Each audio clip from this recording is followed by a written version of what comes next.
To his credit, Dan in Portlandia has called in to defend the honor of the TSA. Okay, can you hear me? I can hear you, sir. Have your say. Okay, great. Well, I figure that my job is to, I listen to your show at other times, and you seem like a reasonable person, but here you're completely ignorant, and it's not so much your fault, but because the TSA is such a secret organization, because we're dealing with people's lives. It's like the Tennessee Squires. We're a very secretive group. Yes, Okay. whatever you say.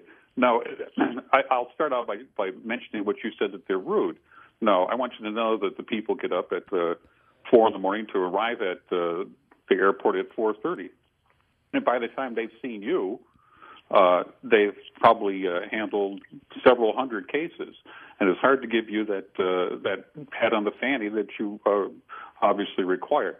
Now, there's one woman that I knew that was a inspector, and she said that she was constantly being reported for having a smirk on her face. And I said, show me the smirk. And it was just her natural look. She stood there and she said, look how rude she is.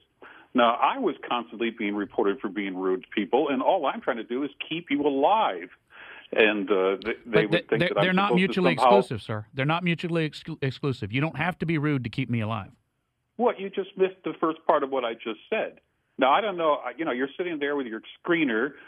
You're brought into your studio with rose petals thrown in front of you. I'd like you to get up in the middle of the night. They're not roses, go they're down orchids. There and do the same job over and over and over again. Dan, if they don't want to do the job... Put your life at risk, and then try to meet your standards Dan, as to what is polite and what is not polite. My job is to keep you alive. No, and, your whole feel that mentality is what's wrong. You don't get it. First of all, you're completely... Hold on. I'm going to let you make your point. You're telling me that anybody who serves breakfast at a restaurant at 6 o'clock in the morning can throw their food at me because they had to get up at 4 to get there. Unacceptable. You're telling me that your job is to keep me alive, and I'm saying that is your job, okay? But you don't have to be rude to do it. You're telling me, well, it's a difficult job.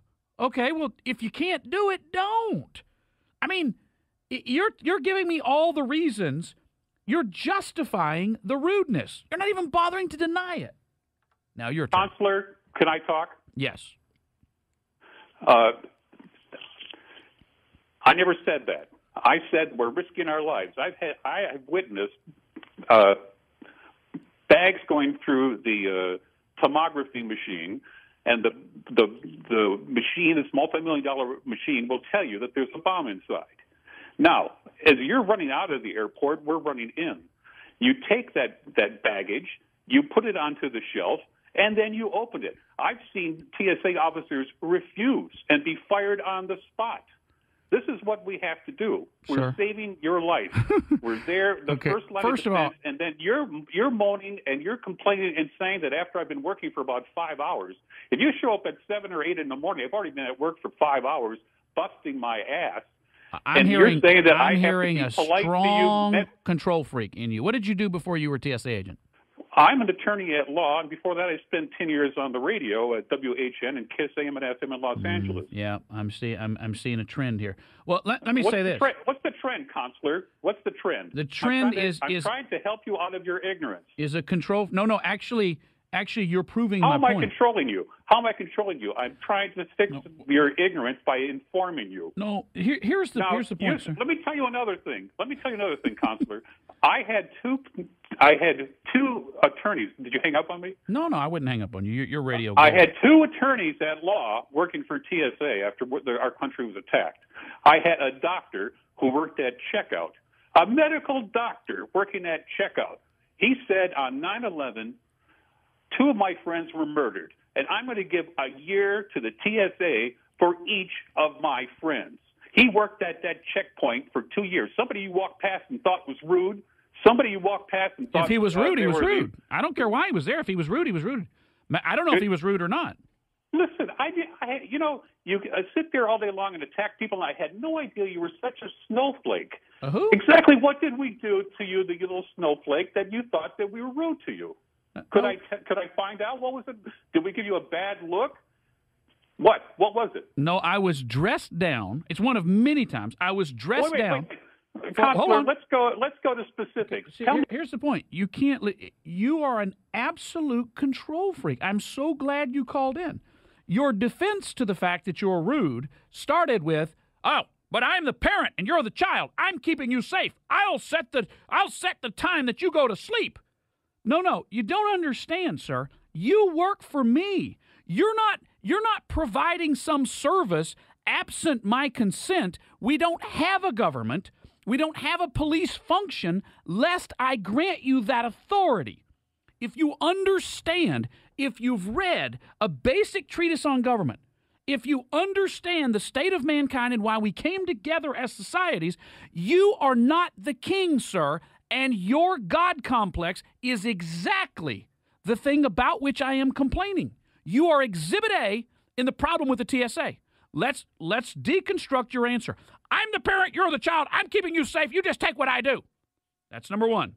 Number two, I'm busting my ass. I get up early to come to work. You know what, sir? So do a lot of people. A lot of people. If police officers were as rude as you are, there would be a process by which they would be taken off the streets. You're not risking your life. Don't flatter yourself. Police officers carry a gun for a reason. You wear little plastic gloves. With all due respect, sir, with all due respect, I think you're a little too into the gravity of your situation. You watch the scanner. You're making me be rude because it's the truth, and the truth hurts. But you're telling me that when the rest of us run away, you're running in? What are you, the fire department now? Good grief. You stand there and watch the magnetometer. Nobody's trying to kill you. I have seen the morbidly obese women standing there yakking with their friends. They can't conjugate the be verb, telling people this and that, yelling at people like they're stupid. I've watched them talk to old people who come through there and don't understand the rules, and they're scared.